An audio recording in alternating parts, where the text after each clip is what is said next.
You guys already know, it's off season. Trade rumors are swirling all in the air. So today, I'm going to give you 5 potential blockbuster trades that the Kansas City Chiefs can make to improve their roster and try to repeat as Super Bowl champions. But before we do get into all of that, please be sure to subscribe to the channel and like this video, as I'm going to keep you up to date on anything Kansas City Chief related that you do not want to miss out on. And without further ado, let's have some fun. We already know when it comes to the Kansas City Chiefs, specifically Chiefs Kingdom, when a player gets cut, released, or demands a trade, Chiefs Kingdom finds a way to say, hey, that player deserves to be on this team. And that's our best time of the year where all of us can put our GM thinking caps on, and we could try to manifest or think what the Kansas City Chiefs may do to try to improve and be Super Bowl champions again. What we're going to do right here, right now, is I'm going to discuss 5 blockbuster trades with you that the Kansas City Chiefs may do. But before we get into that, we got to discuss one. The main topic, the main commodity is DeAndre Hopkins. Now, he is not a part of my list, but it seems like those rumors are swirling like crazy. Now that we're into the NFL Combine, the main report coming is that the Arizona Cardinals may in fact want to trade him, and there's 2 teams likely that could be interested. I think there was 3, but the 2 that I recall and heard was, of course, our Kansas City Chiefs and the New England Patriots. And that doesn't quiet down Chiefs Kingdom whatsoever. I know Chiefs Kingdom is 50-50 on it because they're like, man, you get a D-Hop who, when healthy, is a top 5 receiver in this league. And then on the backside is he's on the better age of 30 now. He's getting older and he could be injury prone. I get it. I hear both sides. At the end of the day, if we don't trade for him, it is what it is. I can understand why not. And if we do, it would be a scary, scary offense. I can imagine D-Hop going nuts in this offense.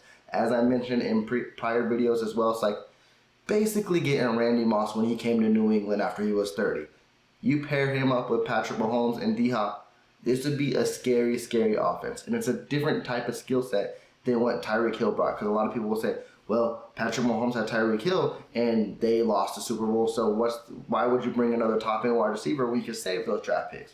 And I understand where you're coming from, but those are 2 different teams as well, because that Chiefs team had many holes, and they still did win a Super Bowl with Tyreek. This one, the Chiefs can do whatever they want. They really don't have no glaring needs coming into this free agency or coming into the draft. So if they want to swing for the fences on a big name player, let them do what they need to do. Because coming into this draft as well, like you can mention offensive line, safety, cornerback, you name it, linebacker. Again, those aren't huge needs, but they do address the issue of need. Pass rusher, of course, that's the main one people mention.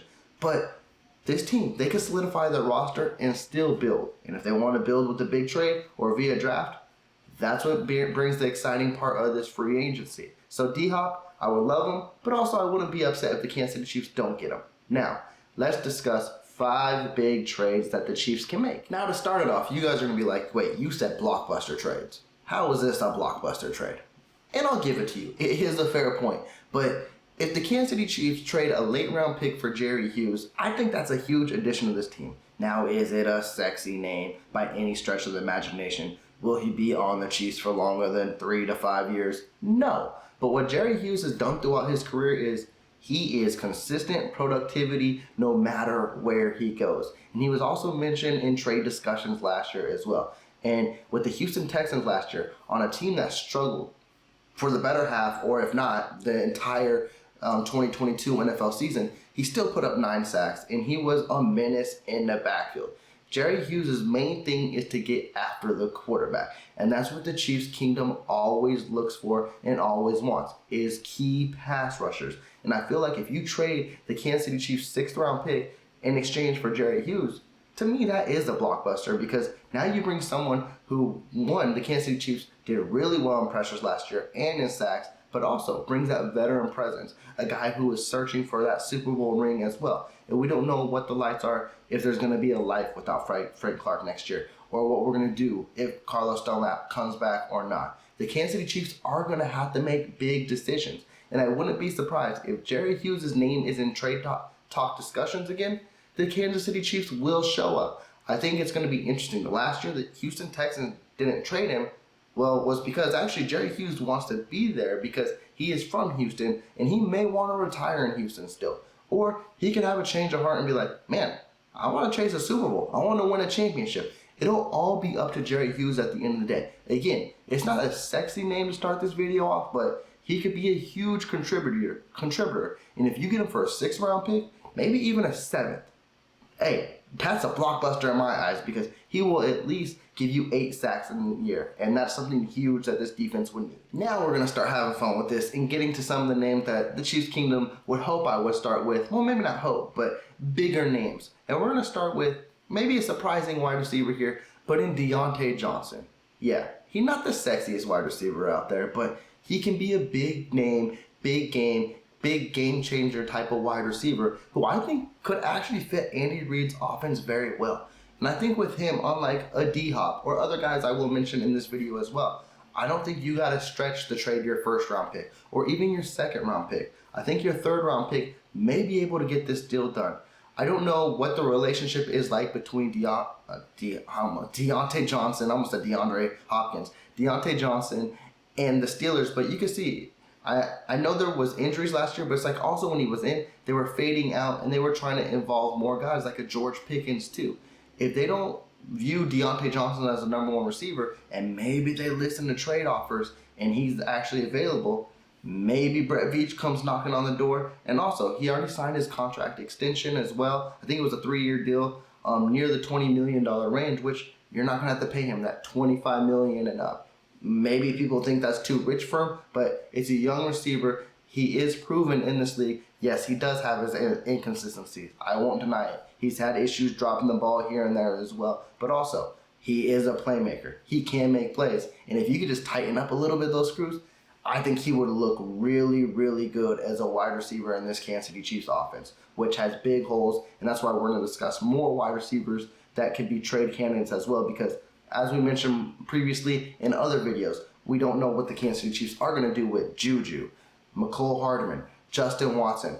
That could be a big area need if none of those 3 guys come back. So the Kansas City Chiefs can go trade shopping for a wide receiver. Now we're sticking with the wide receivers, and this one I like a little bit more. Actually, I like a lot more. And I might be optimistic or hopeful, but if we can get this dude for the same 3rd round pick that I wanted to trade for Deontay Johnson, go get Elijah Moore.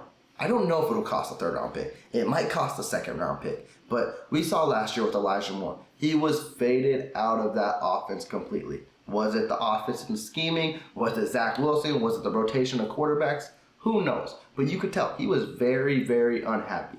And if Elijah Moore still has those trade demands and wants out of New York, I think Brett Veach needs to be knocking on that door. That is a young rookie wide receiver, well, not rookie wide receiver, but a wide receiver on his rookie contract who has already shown he can be a playmaker in this league. And I think if anyone fits this offense perfectly, it is him. And if you pair him up with the guys like a Kadarius Toney, a Sky Moore, and then you have Elijah Moore, and then MVS. Yes, the Kansas City Chiefs don't really, I know as much as Chiefs Kingdom wants them to, they don't invest too much in bigger wide receivers. And Elijah Moore basically fits the description on what Brett Veach and Coach Reid looks for in a wide receiver. That's why I feel like this could be a match made in heaven. I just don't know the asking price. I'm hoping, I'm really hoping it would cost a 3rd round pick, but a part of me thinks it would cost a 2nd round pick, and I might even lean in that direction as well. Because if you look at this draft, and I was already just watching the combine too, there are some special players in this draft at wide receiver, but it's nothing like in years past as well. So if you can get a guy who's already had success in this league, and if Mahomes may be asking for him, get him on the Chiefs and let's make him a playmaker. We did it with Kadarius Toney. Do it with Elijah Moore as well. I think it would be a fun trade that if it happened, it would be exciting. Now I'm going to get a lot of Chiefs Kingdom with this one because when we mentioned DeAndre Hopkins earlier in this video, and I said there's probably about half of you who are on the fence because he is a wide receiver who is over 30 now, injury prone, you name it, and things like that. So there was another guy who came to mind. Similar, maybe not as injury prone, but I think would be scary in this offense, and I think Chiefs Kingdom would love to have in this offense, but there may not be that many differentials with him and DeAndre Hopkins. I'm going to focus on Mike Evans, a guy who is about to turn 30 before the season starts. He is a consistent 1,000-yard wide receiver in this league, and Chiefs Kingdom would love him. I would love him. He brings that big body wide receiver that I just mentioned the Chiefs don't really focus on. What if they did here? I think Mike Evans and Patrick Mahomes would be a scary, scary duo. And I think that would be another guy, kind of like I mentioned with DeAndre Hopkins, who would elevate this offense, which is crazy to say because this offense, with already losing a Tyreek Hill last year, still stayed a top 3 offense. And then you add someone like Mike Evans, ooh, that would be really, really scary. Now, the trade value I view on this, and this also has to do with what the Tampa Bay Buccaneers may want to do, because they're saying they may move forward with Kyle Trask. Now, if that's the case, that sounds like rebuilding to me. So that sounds like that's why I went for Mike Evans. Maybe even Chris Godwin is on the table, but I'm more of a fan of Mike Evans. And that means they will be rebuilding, and maybe they want to gather and stockpile draft picks. That means everyone may be available. So a second-round pick will get it done, and if you wanted to put icing on the cake, maybe a 4th, maybe a 5th, because if they want to gather picks and build for the future, that may do it. But it may be very hard to grasp away Mike Evans from this team. There's a few players the Buccaneers may not want to get rid of, and Mike Evans may be that guy. But if Brett Veach came with the right asking price, anybody may be good to go. Just picture, close your eyes, and see Patrick Mahomes and Mike Evans. That would be so scary. Like, you have Mike Evans, Travis Kelce, Kadarius Toney, Sky Moore, and MVS. That would elevate this offense to another level. All right, y'all want blockbusters? Let's talk blockbusters. Now, we know the big question regarding this offseason and the Kansas City Chiefs is Orlando Brown Jr. Will he lower his asking price? Will the Kansas City Chiefs get something done? Will they have to franchise him before the real offseason new year starts? Let's say it does go sideways a little bit. And let's say the Kansas City Chiefs do in fact trade him. Well, what if they traded him and we start talking with the Houston Texans again? Like I said, they may be interested in Jerry Hughes, but what if they try to make a blockbuster of blockbusters? What if they try to trade tackle for tackle straight up and they try to go after Laramie Tunsil? Laramie Tunsil would be such an interesting guy on this line as well. Now, the thing the Kansas City Chiefs O-line does very, very well is they're very great in run blocking. But the thing Tunsil brings that I don't want to discredit Orlando Brown whatsoever, but Tunsil is a way better pass blocker. And it wouldn't even out by any stretch of the imagination. So what I would say is you trade both tackles straight up, and then you would swap the Kansas City Chiefs first, which is a 31st overall pick, and the Texans second, which is a 33rd overall pick. And then we're going to get really interesting. This is where I really put my GM hat on. And then the Texans trade their 3rd this year, and then the Chiefs trade their 2nd next year. Again, I don't know what value looks like. I may be crazy. I may not know what I'm doing here, but if things go sideways and the Kansas City Chiefs are looking for a left tackle, Tunsil is still a very, very young, proven commodity who brings a different asset to this offensive line where he excels in the pass blocking game. And that would be perfect for a guy like Patrick Mahomes, where he doesn't have to worry maybe on as many pressures or avoiding the left side so much. Again, I don't want to sound like I'm slamming Orlando Brown Jr. whatsoever, because he is a good left tackle. But when it comes to pass blocking, when it comes to allowing pressures, it's something he struggles in. And it's something where the Kansas City Chiefs may not budge on their price point, and they may need to trade him. So it's going to be interesting to see moving forward. Is this a long shot?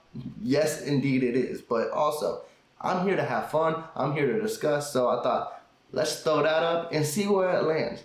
At the end of the day, if the Kansas City Chiefs and Orlando Brown are far away from a contract, there will be no doubt he'll be traded. It's just, can the Kansas City Chiefs get another left tackle, or will they be able to get some first-round picks out of it? It'll be very, very interesting to see moving forward. Orlando Brown will definitely be the key topic of conversation throughout this offseason if they can't get a deal done. I said 5. I will give you 6 because it's another guy that came to my mind, and I thought, we already having fun in this video, so let's go nuts. And we're going to be discussing with the New Orleans Saints, and we're going to be focusing on Cam Jordan. Yes, you guys love your pass rushers. And I think someone who basically, has he won a ring? If he has, it's been so long ago. And he would be searching for another one. And you could tell, I love these type of players because they bring a different type of tenacity to this defense, like hunger. And I love adding players who are championship hungry, because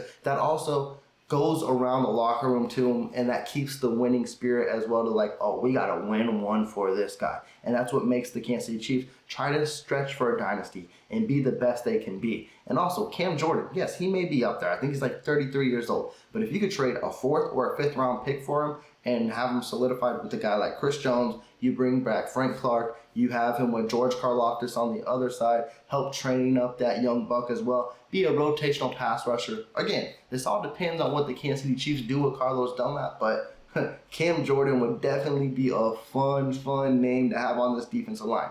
Even on a quiet year last year, he still had 8.5 sacks. The dude is still a menace, even in his early 30s. Pass rushers, they are something else when they get in 30s. It's like they are on another level, hitting a new gear. Cam Jordan is no different. With that, Chiefs Kingdom, I will close off this video. I gave you 6 of them. Let's discuss. Let me know some blockbuster trades that you may want to have happen this offseason, or even some little ones, some key additions that you feel the Kansas City Chiefs may do. I'm always here to discuss. Let's have fun. But before I do check out, please be sure to subscribe to the channel. If you did like this video, give me that big thumbs up. Y'all take care.